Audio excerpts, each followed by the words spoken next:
نکلے تو اس سے یہ وضو سے نکل جاتا ہے، اس سے وضو سے نکل جاتا ہے۔ تو اسی بھی زندہ ہو کہ نہیں؟ زندہ ہو نا؟ ظاہر ہے بات بیٹھے ہوئے سامنے ایسے لگتا ہے جیسے وہ مردہ ہے۔ مردے نے کہڑا بولنا ہوتا ہے، کہڑی حرکت کرنی ہوتی ہے، ٹھیک ہے، بس جدھر لٹا دو ادھر ہی ہے، مردہ ہے نا۔ لیکن زندہ سے یہ کیوں کہا کہ زندہ وضو کرنے والے کے دونوں راستوں سے؟ کیوں کہتے ہیں زندہ کی قید اس لیے لگائی کہ جو مردہ ہے جب آپ اس کو وضو کراتے ہو، ظاہر ہے اس کے منہ میں تو پانی نہیں ڈالنا، ناک میں پانی نہیں ڈالنا، تو اس کے بعد اس کے جسم سے کوئی ناپاکی نکل آتی ہے، پیشاب بھی نکل سکتا، پخانہ بھی نکل سکتا۔ تو جب وضو کرا دیا اس کو، وضو کرانے کے بعد اب اس کے جسم سے ناپاکی نکلی ہے، تو غسل کرانے کے بعد جب اسے بٹاتے ہیں تو ہلکا سا ہاتھ اس کے پیٹ پہ پھیرتے ہیں، کوئی چیز ہو تو نکل جائے، پہلے پھیرتے ہیں نکل جائے، بعد میں بھی نکل سکتی ہے۔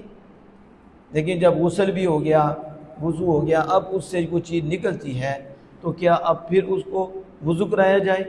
کیونکہ یہ بھی تو سبیل اہم سے نکلی یا آگے یا پیچھے سے نکلی ہے۔ کہتے ہیں نہیں، مردہ کے لیے یہ حکم نہیں ہے۔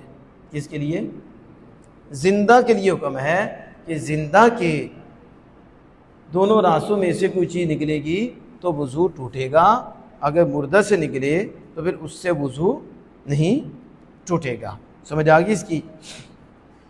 اب یہ قبل اور دوبر کو سبیل کیوں کہتے ہیں؟ قبل کہتے ہیں اگلے حصے کو، دوبر کہتے ہیں پچھلے حصے کو۔ اس کو سبیل کیوں کہتے ہیں؟ سبیل بھی سمجھ آتے کہ نہیں آپ کو؟ سبیل کسے کہتے ہیں؟ راستے کو۔ تو دھیان دیکھ رہے ہو جیسے ہم انہوں کھانے لگے، میں نے سبیل پوچھا ہے، یہ سبیل نہیں پوچھی جو مرم میں لگتی ہے۔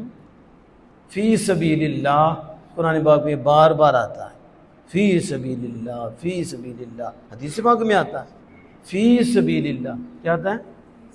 اللہ کی راہ میں، اللہ کی راہ میں، اللہ کی راہ میں۔ تو کیا مطلب ہے سبیل کا؟ راہ۔ سبیل کا کیا مطلب ہے؟ راستہ، طریقہ کسے کہتے ہیں؟ سبیل کو۔ اور طریقہ اور راستہ کہتے ہیں سبیل کو۔ تو دوبر اور قبل اگلے حصے پچھلے حصے جس سے نجاست نکلتی ہے، اس کو سبیل کیوں کہتے ہیں؟ کہتے ہیں سبیل اس لیے کہتے ہیں لِکَوْنِهِ طَرِيقٌ لِلْخَارِجِ، کیونکہ یہ بھی تو راستہ ہے نا چیز کے نکلنے کا۔ کس کا؟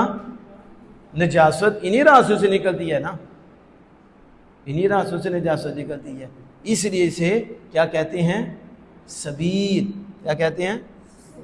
کہ یہ بھی نجاست کے نکلنے کا راستہ ہے، یہ بھی نجاست کے تو نکلنے بھی راہ ہون گی ہے کہ نہیں؟ تو اسی کہنے کو راہ نکلے، کیا 3 طلاقیں دے دیں مولوی جی ان کو راہ کٹو، کو راہ چھڑی ہوئے دے کٹی ہے نا، کیا کریں؟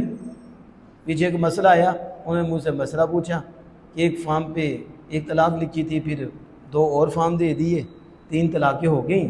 تو کہتے ہیں کہ کسی سنی عالم نے یا مفتی نے کہا ہے کہ یہ 3 نہیں ہوئیں، 3 نہیں ہوئی۔ میں نے کہا وہ سنی نہیں ہے، آپ کسی مسجد کے امام سے پوچھ لیا ہو تو ہو سکتا ہے، ایسا ہوتا ہے کسی خطیب کسی مقرر سے پوچھ لیا ہو، یہ ان کا میدان ہی نہیں، وہ مقرر اور خطیب مجرم ہوں گے اللہ کے بارگاہ میں کہ جو جانتے نہیں وہ شریعہ کام بیان کر دیتے، یہ ان کا کام ہی نہیں ہے۔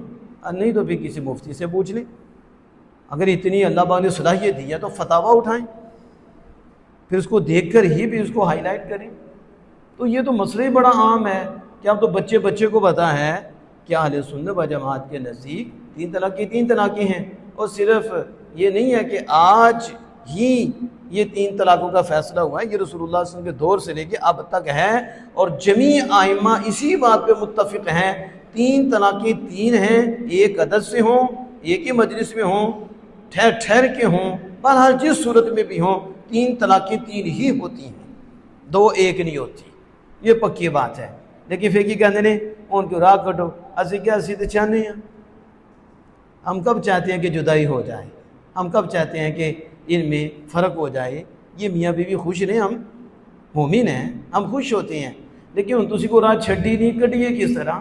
شریعت ہماری تو نہیں، شریعت تو اللہ کی ہے، تو ہم نے تو شریعت کام بیان کرنے ہوتے ہیں، شریعت کو بدلنا نہیں ہوتا۔ تو نہ ہم نے کوئی آپ سے نوٹ لے لی، نہ ہم نے آپ سے کوئی ووٹ لے لی، ہم نے تو شریعت حکم بیان کرنا تو ہم نے کر دیا۔ اب آپ کی مرضی ہے جہنم میں جاؤ، آپ کی مرضی ہے جنت میں جاؤ۔ اب عورت تمہیں چاہیے، رب چاہیے، فیصلہ تمہارے اوپر ہے، اپنا مذہب بدلو، عورت لے لو، یا مذہب پہ قائم رہ کے رب اور رب کے مصطفیٰ کو لے لو، جیسی تمہاری مرضی ہو۔ لیکن میں بات بتا رہا ہوں، کام کر کے بعد کہتے ہیں کہ راہ کڈو، یہ کرو تے طالب علم سے بڑیاں راہ ہوندیاں کہ نہیں، راہ کدی کوئی راہ کدی کوئی راہ، ٹھیک ہے؟ تو پھر پیار رہندا بھا، راہ ایک ہی اچھی ہوتی ہے، وہ جو مدینہ پاک کی طرف جائے، وہ راہ اچھی ہے، اسی راہ پہ چلو، اسی کے مسافر بنو۔ تو راستے ہوتے ہیں، اس لیے نجاست کے نکلنے کے دو راستے ہیں، اسی وجہ سے اس کو سبیل کہہ دیتے ہیں۔ کیا کہہ دیتے ہیں؟ سبیل اور راستہ کہہ دیتے ہیں۔ پھر آگے کہتے ہیں کہ ان دونوں اور اس کی جگہ کو دھویا جائے، جہاں نجاست لگے گی، ظاہر ہے یہ نجاست نکلی ہے تو اس جگہ کو کیا کیا جائے گا؟ دھویا جائے گا۔ یہ ہم بعد میں بتائیں گے، کتنی نجاست نکلی تو دھونا واجب ہوگا، کتنی نجاست نکلی تجاوز کر گئی تو پھر دھونا فرض ہوگا، اور کتنی نجاست ہو تو دھونا سنت ہوگا، نہ فرض ہوگا نہ واجب ہوگا، یہ بعد میں ہوگا۔ لیکن کہتے ہیں سواء کان الخارج من المتوضئ الحي معتادا او غیر معتاد والمعتاد كالبول والبراز وغیر المعتاد كالدودة والحصى، کہتے ہیں جو چیز وضو کرنے والے کے دونوں راستوں سے نکلتی ہے اور وہ زندہ ہے، تو معتاد وہ معتاد ہو یا غیر معتاد ہو، یعنی ایک چیز عادتاً نکلتی ہے، ظاہر ہے عادتاً پیشاب یا پخانہ ہی نکلتا ہے، یہ عادتاً ہے، لیکن ایک شخص ہے کہ پخانے کے بجائے اسے کیڑا نکل آتا ہے، کیا نکلتا ہے؟ کیڑا نکل آتا، یا کنکری نکل آتی، ایسا ہوتا ہے کہ پخانے میں کیڑا بھی آ جاتا ہے، پخانہ نہیں آتا کیڑا آ جاتا ہے، اور کنکری بھی نکل آتی، ایسی چیز بھی ہوتی ہے۔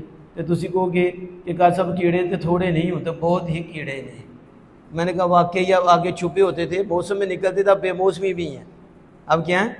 آگے ڈڈو ہوتے تھے، سال بعد بارش ہوتی وہ نکلتے تھے، میں اور آپ کو بتاؤ وہاں سے نکالتے تھے، اب وہ بھی نظر نہیں آتے۔ اب بھی بارشیں ہوتی ہیں نا، تو اب کم ہو گئے برساتی ڈڈو، لیکن اب ہم دیکھتے ہیں کہ بے موسمی ڈڈو بھی ہیں، وہ اتنے ہیں کہ اللہ ہی بچائے۔ وہ کیڑا آرام نہ بیٹھتے ہی نہیں، سمجھ آئی کہ نہیں؟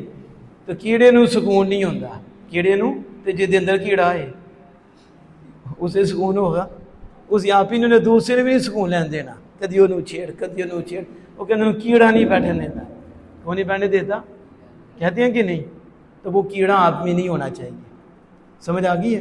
لیکن پھر بھی خوش طبیعت ہو گئی، کیڑا یہ ہے غیر معتاد، کیا ہے؟ عادتاً کیڑا نہیں نکلتا، ایسا ہی ہوتا ہے نا، آپ کے ذکر سے بھی ادھر سے بھی عادتاً نہیں نکلتا، لیکن کہتے ہیں کہ عادتاً بولو براز نکلتا ہے، اس سے بھی وضو ٹوٹ جاتا ہے، اور اگر اسی جگہ سے یہ نجاست کی جگہ ہے، اسی جگہ سے کیڑا بھی آ جائے یا کنکری نکل آئے، اس سے بھی وضو ٹوٹ جاتا ہے، اس سے بھی کیا ہوتا ہے؟